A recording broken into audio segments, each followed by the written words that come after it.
जब कोई युवा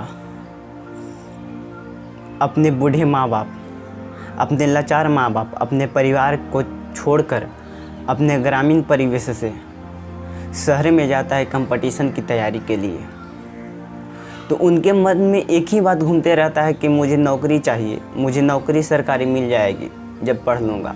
4-5 साल कंपटीशन की तैयारी करने के बाद जॉब की नोटिफिकेशन आता है तब खुश होते हैं, फॉर्म भरते हैं, पैसा नहीं होता है तो कर्ज लेकर उनके माँ बाप उनको पैसा प्रोवाइड करवाते हैं, फॉर्म भरते हैं। फॉर्म भरने तक तो ठीक है, लेकिन 3 महीना, 4 महीना, 5 महीना बीत जाने के बाद भी एग्ज़ाम की डेट रिलीज़ नहीं की जाती है। एग्ज़ाम की डेट रिलीज़ भी हो जाए तो एग्ज़ाम होती है, एग्ज़ाम के बाद रिज़ल्ट नहीं आता है। रिज़ल्ट भी आ जाता है तो हो सकता है कि आधा से ज़्यादा सीट बिक ही गया हो। पेपर लीक हो जाता है तो पढ़ने वाला युवा क्या करेगा? आधा से ज़्यादा सीट सरकार बेच देती है, बड़े बड़े अधिकारी मिलकर बेच देते हैं। जिनको 12 लाख, 15 लाख, 20 लाख रुपया है वो जॉब खरीद लेते हैं। हम गरीब, हम लोअर फैमिली से, हम मिडिल फैमिली से आते हैं, हम लोग के पास कहाँ से आएगा 15 लाख, 20 लाख जॉब खरीदने के लिए? असल बात यह है कि सरकार के, भ्रष्ट सरकार के डीएनए में ही खोट है। युवाओं को रोजगार नहीं देना चाहती है। मेन बात है कि हम लोग को पढ़ाना भी सरकार नहीं चाहती है। इसलिए नहीं चाहती है कि अगर हम लोग पढ़ लिख जाएंगे तो सरकार से जवाब सवाल करेंगे, उनके प्रति अगर गलत काम करेंगे तो प्रोटेस्ट करेंगे, उनके प्रति खिलाफ जाएंगे, उनके प्रति आंदोलन करेंगे। हम ही लोग के पैसा से अपने बाल बच्चा को, अपने बेटे पोते को विदेश में जाकर पढ़वाते हैं, अच्छी परवरिश करते हैं।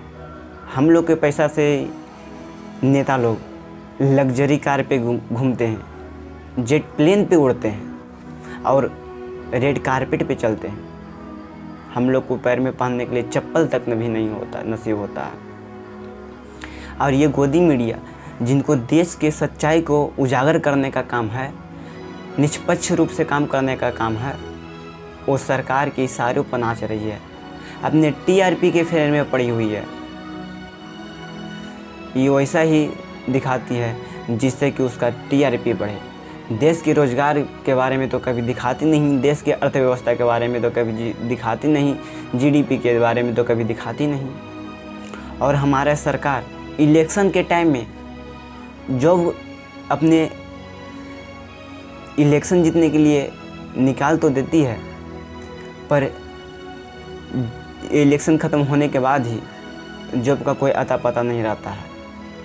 सुन लीजिए आप लोग, चुनाव आया जॉब लाया, चुनाव आया वैकेंसी आया, चुनाव खत्म वैकेंसी खत्म। कहाँ से ऐसा कुरपात माइंड लाया ए सरकार, बताओ हम लोगों को।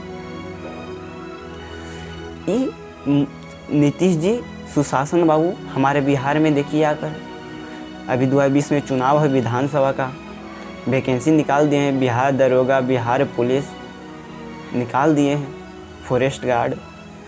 लेकिन पहले से कहाँ थे, 4 साल से सोए हुए थे। देश की अर्थव्यवस्था तो गिर ही रहा है, प्लस में देश की शिक्षा व्यवस्था को भी अर्श पे ला रहे हैं ये लोग, अर्श पे लाकर छोड़ेंगे ये लोग।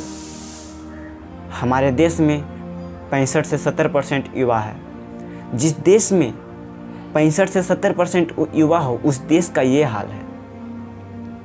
तभी तो कोई बहुत बड़े जानकार कहे हैं कि अगर आपके देश को विकसित करना है, आपके देश को विकास करना है, तो शासन का डोर युवाओं का हाथ में होना चाहिए। हम लोग को रोजगार दो। आप आत्मनिर्भर की बात करते हैं। हम लोग 40-40 वर्ष होकर भी माँ बाप के टुकड़ों को पलते हैं, पैसा मांगने में शर्म आता है। होम ट्यूशन पढ़ा के पढ़ते हैं, होम ट्यूशन पढ़ा कर रूम का किराया देते हैं।